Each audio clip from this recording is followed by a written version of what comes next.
Now, let's jump down to the 28th verse. 28th verse. But there Matter of is... fact, start at 27, sorry. 27. Daniel answered in the presence of the king, and said, The secret which the king hath demanded cannot the wise men, the astrologers, the magicians, the soothsayers show unto the king? But there is a power in heaven that revealeth secrets, and maketh known to the king Nebuchadnezzar what shall be in the latter days. Thy dream and the visions of thy head upon thy bed are these. As for thee, O king, thy thoughts came into thy mind upon thy bed. What should come to pass hereafter? And he that revealeth secrets maketh known to thee what shall come to pass. Alright, now, go ahead. But as for me, this secret is not revealed to me for any wisdom that I have more than any living, but for their sakes that shall make known the interpretation to the king, and that thou mightest know the thoughts of thy heart. Right, because we're just regular men that the Most High chose to reveal this knowledge, wisdom, understanding to. You know, that's why Daniel said that. He said, "These things are not revealed unto me, you know, because I have more wisdom than any living." Because, you know, if you really get down to the technical matter of it, the men of the Lord, the prophets, they never went to no schools to learn the Bible, and they never went to these different so-called colleges and theologian schools to learn this information. Yeah. You know, like these other guys, they go to these different colleges and get these degrees that are bullshit. Right. You know, but they get that because it makes them feel better, right? Them BS degrees, it makes them feel better. Yeah. You know, it makes them feel good about getting those degrees, because why? They don't trust in the Most High. They trust in what man says. So by them trusting in what man says, them degrees make them seem like they're something, you know, something great, because they're being acknowledged by these so-called scholars and these so-called wise men of this world, when the Most High already said that the wise men of this world are foolish. Got you, bro.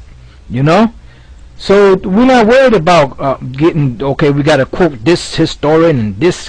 I mean, we'll get certain information out of like the Josephus and certain books and make certain points that tie into the scriptures, like we're gonna do today. But that's not our main concern. Our main concern is to bring out the truth of the Bible and the way that it is written, and the mysteries that have been revealed unto us. Come on. You got something, brother? 1 Corinthians, the 1st chapter and the 19th verse. Give me 1 second. 1 Corinthians 1 and 19. Go ahead, brother. For it is written, I will destroy the wisdom of the wise. Right. The Lord already said, I will destroy the wisdom of the wise. Go ahead. And will bring to nothing the understanding of the prudent. So the Most High said He's going to bring to nothing the understanding of the prudent. So what purpose or what benefit is there if you are supposed to be the so-called wise person in this world, according to the stature of this society, and the Most High looks down upon you like you're a piece of shit? You know, where's the benefit at?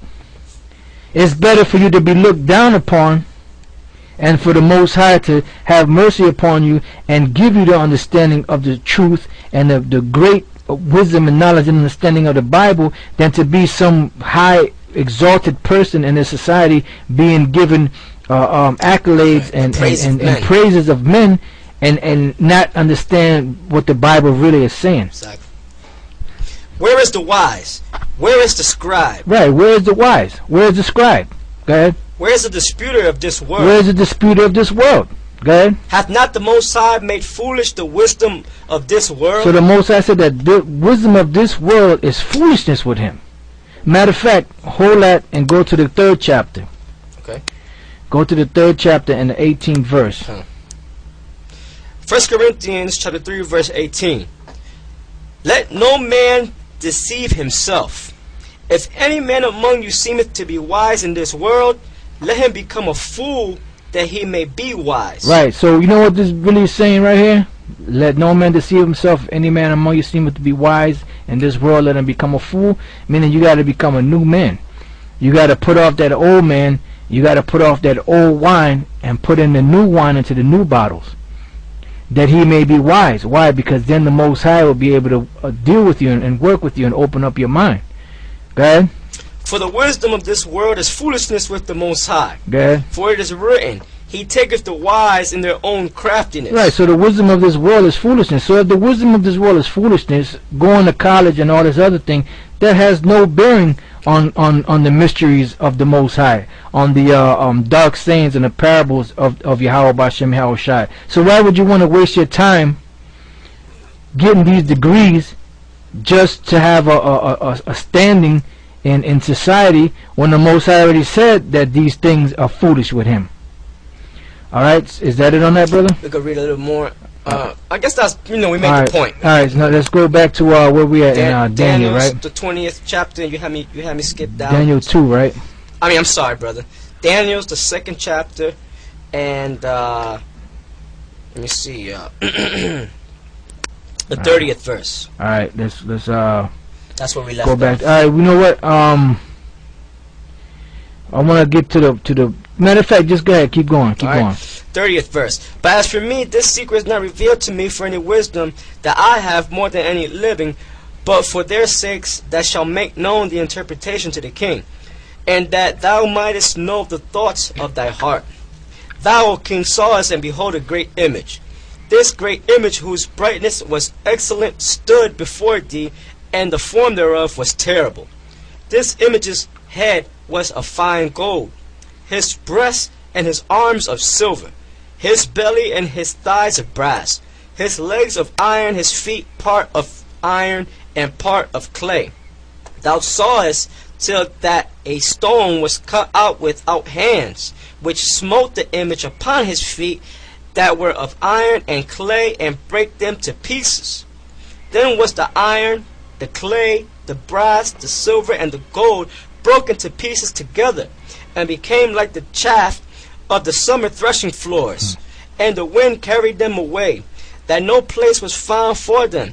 And the stone that smote the image became a great mountain, and filled the whole earth. Right, so the Most High put the spirit on Daniel to remember the whole dream, just so King Nebuchadnezzar could acknowledge that, look, this man, the Most High, is dealing with this guy. Just dealing with this man. Go ahead. This is the dream, and we will tell the interpretation thereof before the king. Thou, O king, art a king of kings, for the Most High of heaven hath given thee a kingdom, power, and strength, and glory. And wheresoever the children of men dwell, the beasts of the field and the fowls of the heaven hath he given into thine hand, and hath made thee ruler over them all. Thou art this head of gold. Right, so the head of gold represented Nebuchadnezzar and the Babylonian Empire. Alright? Go ahead. 39th verse. And after thee shall rise another kingdom inferior to thee. Right, and the other kingdom that was inferior to them that rose up was the Medo-Persian Empire. But they took them down, but the Medo-Persian Empire was the one that came up after. Go ahead. And another third kingdom of brass. Right, the third kingdom of brass was the Greek Empire. That's that image that they show you, where they show you the head of gold and the breasts and the arms of silver, and then the thighs of the thighs of brass, and then the feet part of iron and part clay. Okay. Go ahead. Okay, which shall bear rule over all the earth. Right, and at that time the third kingdom did bear rule over the known earth at the time. It wasn't the whole earth, because at that time this part of the earth wasn't being inhabited by Israel, and these other, like some of these other people really didn't know about this place. I mean, some of them knew, and some of them had ideas, some of them had records, but the majority of them really just knew about the so-called known earth at the time. Go ahead. And the fourth kingdom shall be strong as iron. Right, now this is what we're dealing with right here, the fourth kingdom. And the fourth kingdom shall be strong as iron. This particular kingdom is dealing with the Roman Empire. Alright? And the Roman Empire was set up and broken up into different in different stages. Now, when we read the book of Daniel 7, it says that this particular kingdom was diverse from all the other kingdoms, which we already know that the diversity that came with it was that the ancient kingdoms used to be set up by kings in succession